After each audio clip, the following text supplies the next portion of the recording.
روزہ توڑنے کا کفارہ یہ ہے اگر کسی نے جان بوجھ کر قصداً ارادے کے ساتھ کھایا پیا یا کوئی ایسا کام کیا جس سے روزہ فاسد ہو جاتا ہے تو اس شخص پر پھر روزے کا کفارہ ہے۔ کفارہ کیا ہے؟ ہم یہاں کی بات کریں یا تو وہ 60 مساکین کو کھانا کھلائے گا یا وہ 60 دن کے تسلسل کے ساتھ روزے رکھے گا۔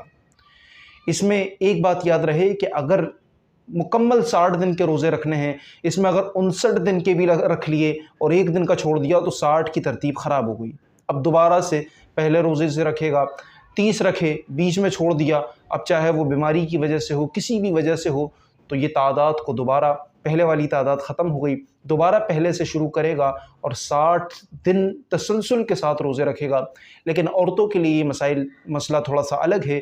وہ یہ ہے کہ عورت نے روزے رکھے اور بیچ میں اس کا ناگا ہو گیا، اپنے معاملات کی وجہ سے، مسائل کی وجہ سے اگر اس کے درمیان ناگا ہو گیا تو اب یہ ناگا شمار نہیں کیا جائے گا، بلکہ پچھلے اور اگلے دنوں کو ملا کر ان کو 60 دن بنایا جائے گا اور اس طریقے سے وہ اپنا کفارہ ادا کرے گی۔